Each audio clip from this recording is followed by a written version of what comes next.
Boa noite, queridos irmãos, queridas irmãs. Estamos iniciando mais um podcast, Conversando com Kardec. E hoje, nossa aula de número 60, nós vamos tratar de dois temas. São dois temas curtinhos, com poucas perguntas, então a gente vai fazer num dia só. O primeiro tema é a transmissão oculta do pensamento, ou seja, se nós conseguirmos transmitir o nosso pensamento para outra pessoa e ela captar esse pensamento. E no segundo tema nós vamos falar sobre a letargia, catalepsia e as mortes aparentes. Os dois temas, eles estão na parte segunda do Livro dos Espíritos. E estão as duas lá no capítulo 8. Porque nós ainda estamos falando da emancipação da alma, né? Desse momento em que o corpo adormece, né? Do que nós realizamos o sono, mas a alma consegue se desprender e ter relação com outras pessoas. Então nós vamos iniciar pela transmissão oculta do pensamento. E a primeira pergunta que é feita sobre a transmissão do pensamento é a seguinte: que é o que dá causa a que uma ideia, a de uma descoberta, por exemplo, surgem muitos pontos ao mesmo tempo. Então nós muitas vezes percebemos que quando uma pessoa descobre uma coisa, várias pessoas parecem que têm a mesma ideia. Às vezes até no nosso trabalho a gente percebe que a gente tem uma ideia que alguém também apresenta quase simultaneamente. Ou às vezes nós percebemos até em relação ao mundo, né? De repente, várias pessoas estão trabalhando com as mesmas descobertas, com as mesmas pesquisas, e todas elas, mais ou menos ao mesmo tempo, chegam a mesmas conclusões. Então a pergunta é, qual a causa disso, né? Por que essa ideia surge em diferentes pontos da Terra ao mesmo tempo? E aí a resposta que os espíritos nos dão é que eles já nos falaram, né, que durante o sono os espíritos se comunicam entre si. Inclusive, na aula anterior, a gente verificou que os espíritos que são afins, né, que têm interesses comuns, eles se procuram durante o sono do corpo físico e vão realizar, nesse desprendimento do espírito, assembleias, reuniões que vão tratar do mesmo tema, né? Quando nós nos acordamos, né, quando nós voltamos à vida de vigília, o espírito ele tem aquela intuição, né? Se lembra do que aprendeu, né? Não exatamente se lembra de tudo que viveu, mas ele guarda aquela intuição do que ele aprendeu lá. E nós sabemos que o nosso mundo, que nós vivemos encarnado, é uma cópia do mundo espiritual. Então lá no mundo espiritual tem coisas muito mais avançadas que as que nós temos aqui. Então ele vai lá, aprende alguma coisa, volta com aquela intuição e ele acha que foi um invento dele. Nós sabemos que muitas coisas que nós inventamos aqui, na verdade, são coisas que já existiam no mundo espiritual e que a gente simplesmente conseguiu trazer essa intuição para a vida física da existência de determinada coisa, né, determinado invento, determinada descoberta, que vai se aprimorando, né, e a gente acaba reproduzindo aqui o que já existia lá. Aí eles explicam, né?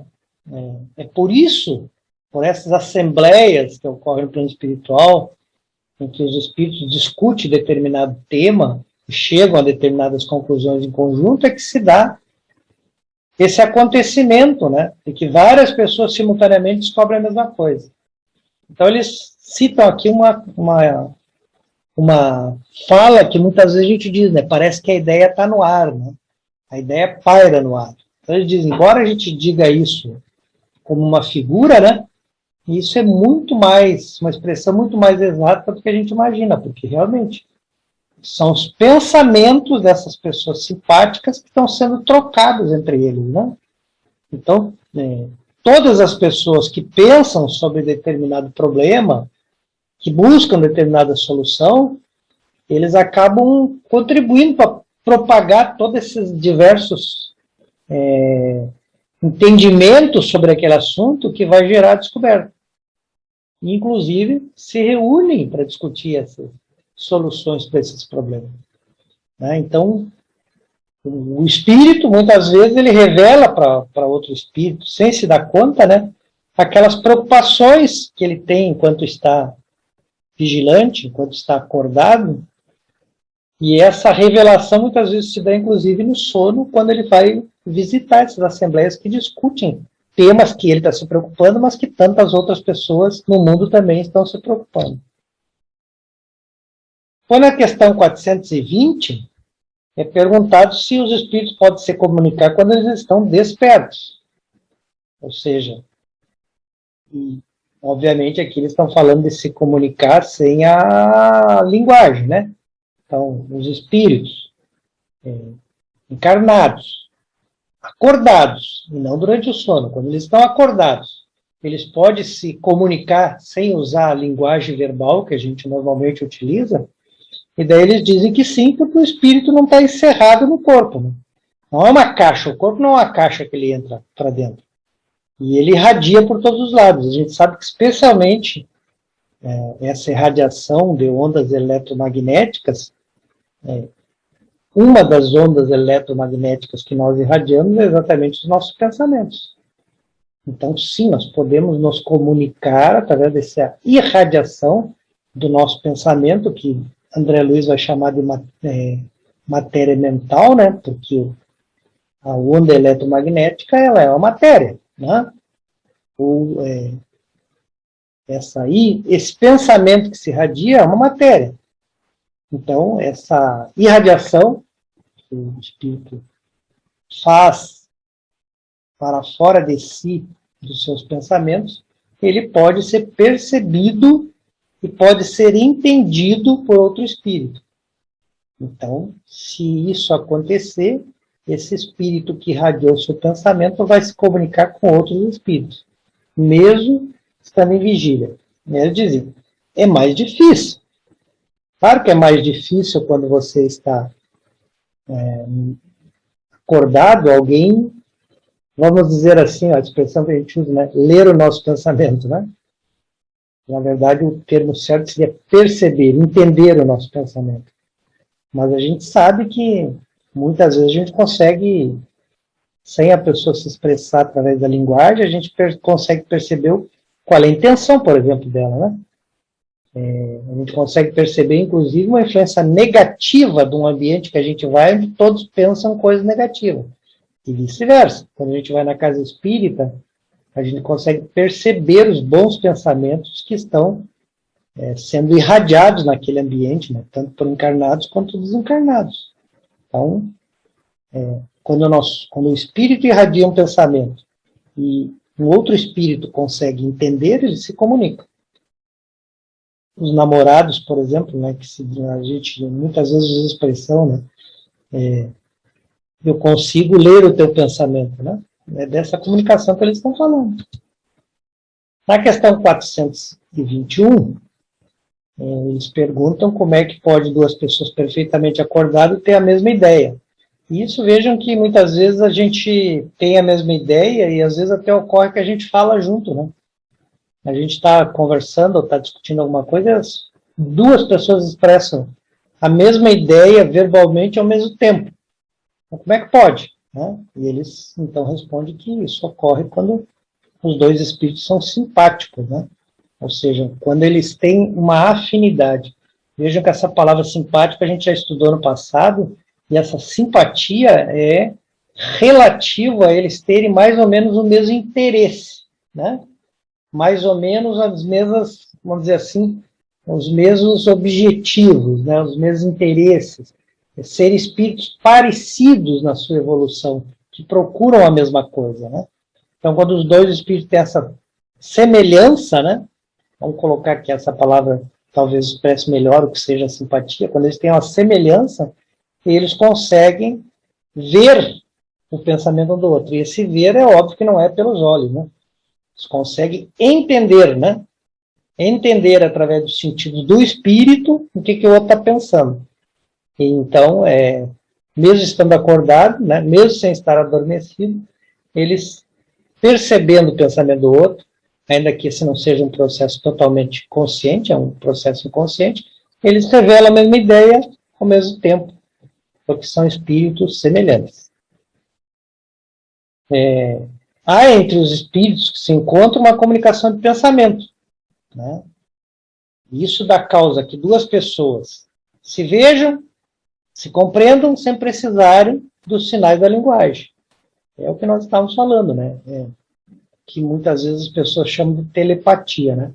Que na verdade, sem entrar no mérito se é telepatia ou não, é a linguagem dos espíritos, né? Nós estudamos nas outras obras espíritas que os espíritos não usam linguagem verbal, né? Eles usam a linguagem do pensamento. Um pensa e o outro entende. Então, é dessa linguagem dos espíritos que mesmo quando nós estamos em vigília, ela também existe e ela também pode ser percebida quando os espíritos são simpáticos.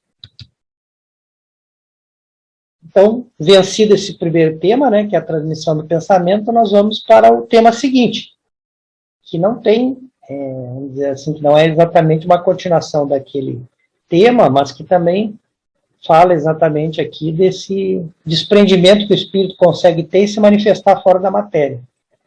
Aqui nós vamos falar da letargia, catalepsia, mortes aparentes. Eu puxei lá do final desse tema o comentário da questão 424 para a gente definir a diferença entre letargia e catalepsia. As duas são mortes aparentes, ou podem ser mortes aparentes, podem ser entendidas, né, como morte total, né, de um ser humano, ou como a morte parcial de um membro ou de determinada parte do corpo.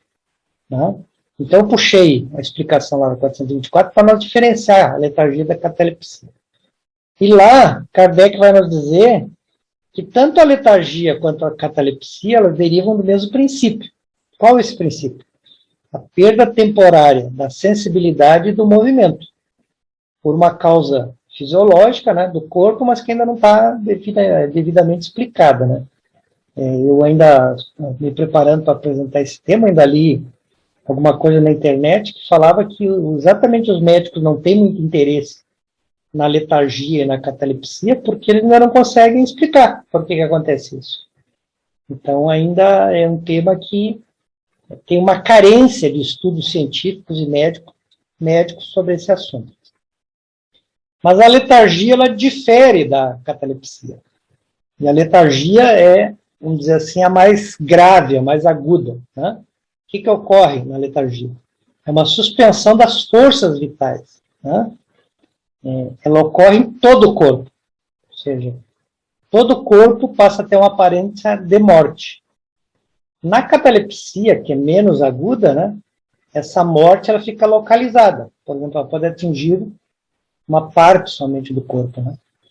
Essa parte pode ser mais extensa ou menos extensa. Então, no caso da catalepsia, né, ela permite que a inteligência, por exemplo, se manifeste livremente. Então, se uma parte do corpo que está aparentando essa morte não afeta, por exemplo,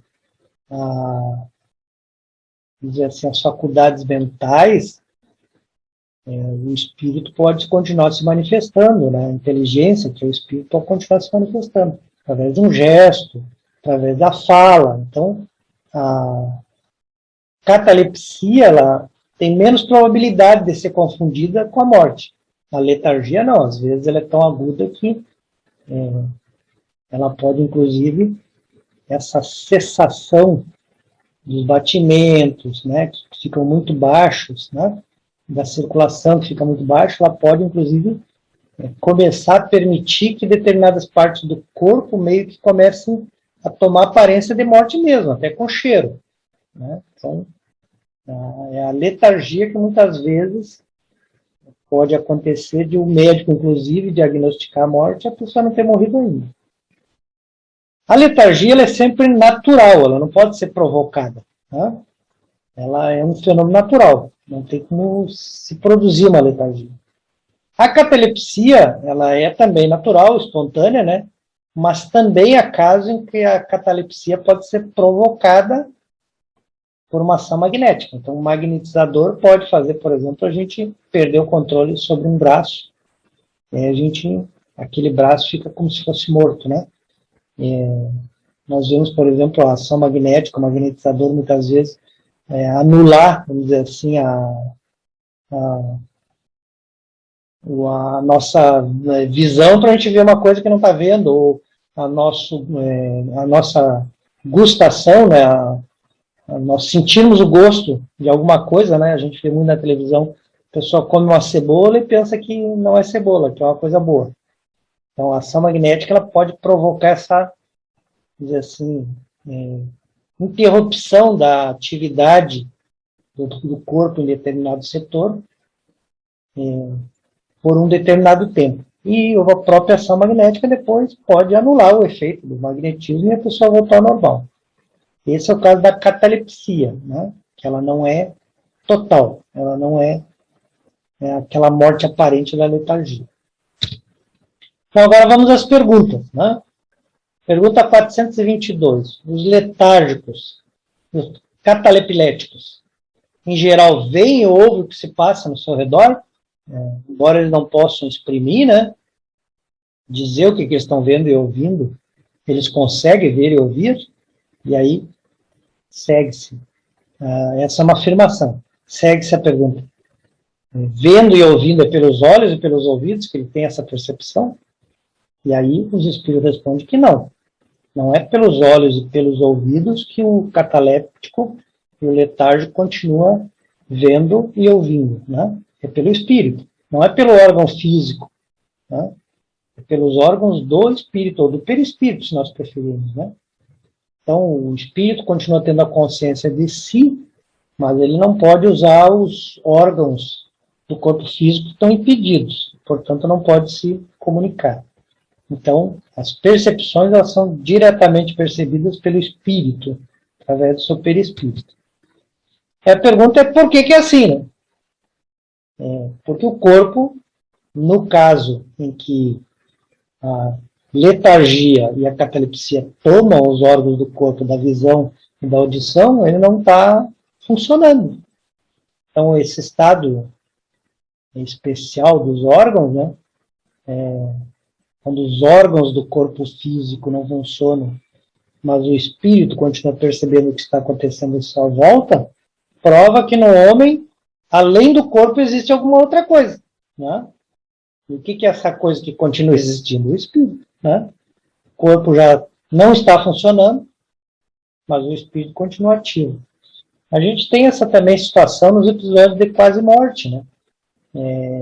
E até no caso, por exemplo, quando as pessoas, por algum tempo, elas ficam em estado vegetativo, por exemplo, né? Então, a pessoa entra naquele quadro, ela não consegue se comunicar, ela não tem nenhuma interação com o meio que ela vive, né? Às vezes ela está deitada na cama, virada para cima, né, com os olhos virados para cima, e ela vai relatar coisas que vão acontecer para onde a sua visão não estava voltada, ou às vezes ela estava com os olhos fechados, né, sem perceber nada, e ela volta daquela situação, né, também o caso do Koga, e ela relata episódios e acontecimentos que ela não poderia ter percebido com o corpo. Existe uma pesquisa no Brasil, que é feita na USP, em parceria com um pesquisador dos Estados Unidos, em que durante cirurgias, coisas assim, que a pessoa está desacordada, eles colam placas no chão, no piso da sala onde a pessoa é atendida. Então a pessoa está deitada com o olhar voltado para cima. E aí as pessoas voltam da anestesia e revelam que elas leram placas no chão. E dizem até o que estava escrito. Então isso prova que não foi o corpo que leu, né? Porque o corpo ele se manifesta nesse ponto de enxergar, de ver, ele se manifesta através da visão. E a visão se dá através dos olhos. E se os olhos não estavam olhando para o chão, como é que ela viu o que estava escrito no chão? Então isso é a prova de que mesmo o corpo não funcionando, alguma coisa ainda continua ali ativo, interagindo, né? Percebendo, vendo enfim, tendo a capacidade de perceber o meio que ela está em volta. É o que também ocorre na catalepsia e na letargia.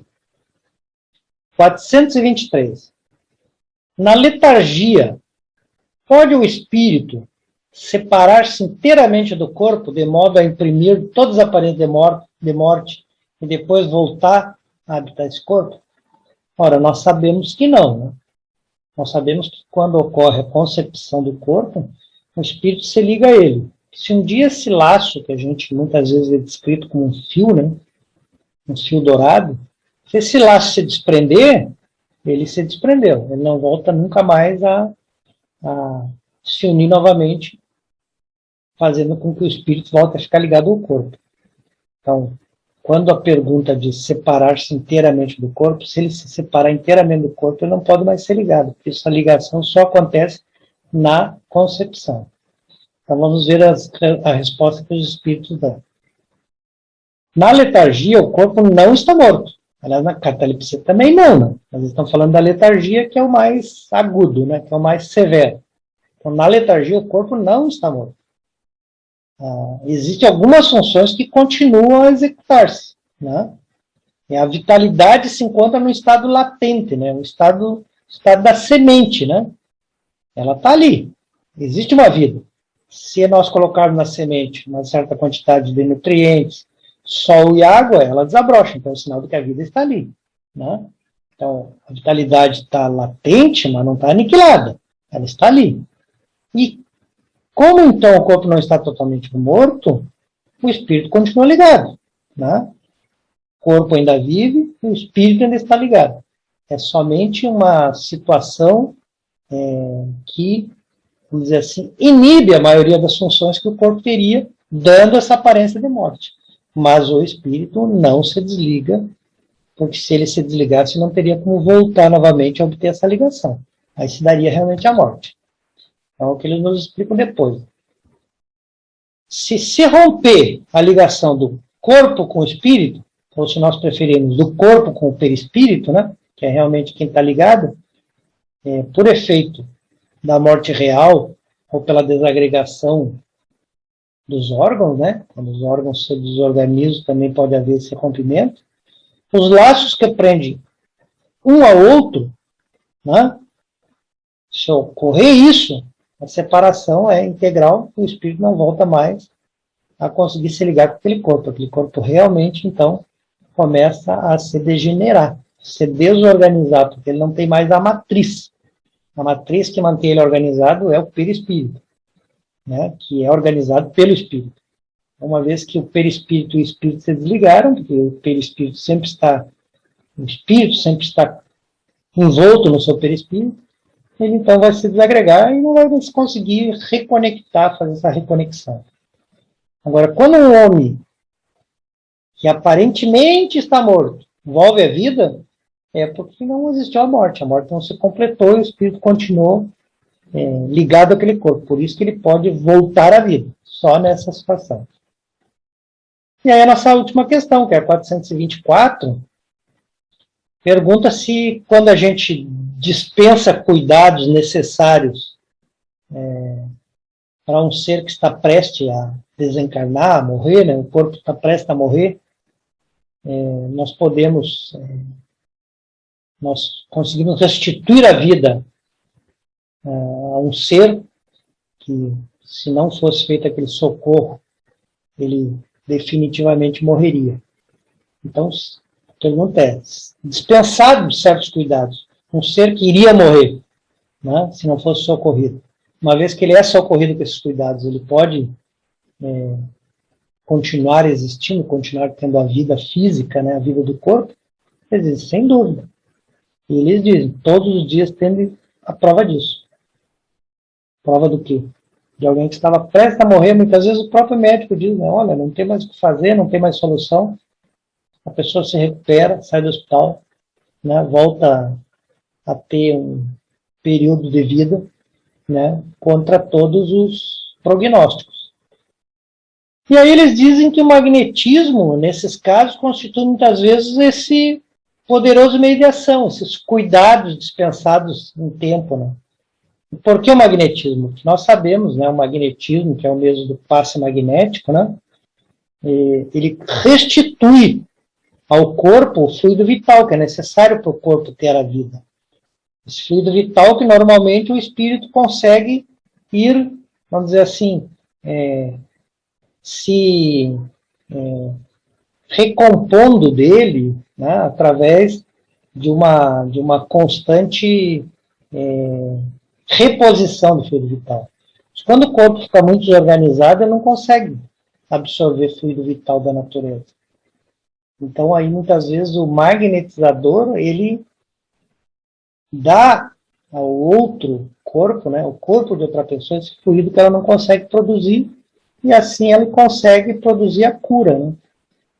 Quando nós lemos lá na Gênesis, o capítulo que fala das curas, né, que fala exatamente disso, da possibilidade de nós cedermos, né, moléculas sãs para outra pessoa, né, moléculas sadias, né, são exatamente essas moléculas transmitidas pelo magnetismo que vão produzir na outra pessoa a cura, é porque a pessoa já não tem mais condição dela mesma se, vamos dizer assim, se restabelecer, se ela conseguir tirar, né, muitas vezes da natureza esse fluido vital que ela vai repondo durante toda a sua vida, e aí então um doador, né, doa aquele fluido vital, e aí esse fluido vital que estava faltando vai fazer com que os órgãos funcionem de novo e vai manter a vida dessa pessoa. Né?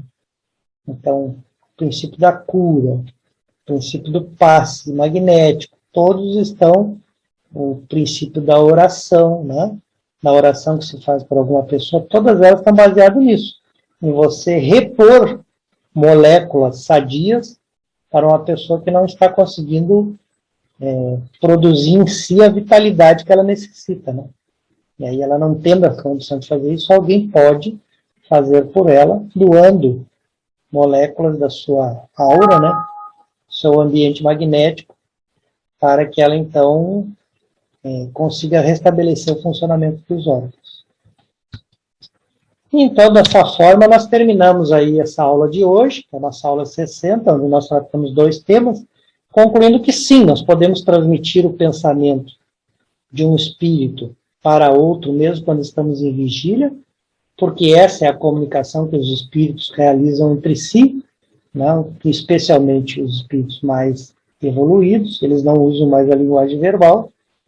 E também percebemos aí que a letargia, a catalepsia, que são as mortes aparentes, né? Elas nunca, da sua ocorrência, há o desligamento do espírito do corpo. Ou seja, o espírito continua ligado ao corpo e por isso que permite que essa morte não seja realmente uma morte definitiva, né? Que possa o espírito retornar à sua existência quando determinadas condições que nós ainda na medicina não conhecemos bem, né, mas uma das formas de se provocar uma interrupção aí da letargia da catalepsia, nós sabemos que é o magnetismo, e era exatamente o que Jesus fazia, né? Nós temos lá vários casos no Evangelho relatados, né, em que muitas vezes se imaginava que a pessoa tinha morrido, ou seja, nesse caso provavelmente ela estava em letargia, né? E Jesus, através do seu magnetismo, através da sua energia, através da sua capacidade de transmitir moléculas sadias da sua aura, da sua atmosfera fluídica, quando então fazia a infusão dessas energias nas pessoas, elas voltavam à vida normal, como foi o caso de Lázaro, né? Que, conforme a Bíblia, né, já inclusive cheirava mal, né, já tinha sido inclusive dado como morto, já tinha sido feito o sepultamento dele, e Jesus chega lá e diz para ele voltar à vida, e ele volta à vida, porque ele não estava morto, nem o espírito tinha sido desprendido do corpo físico.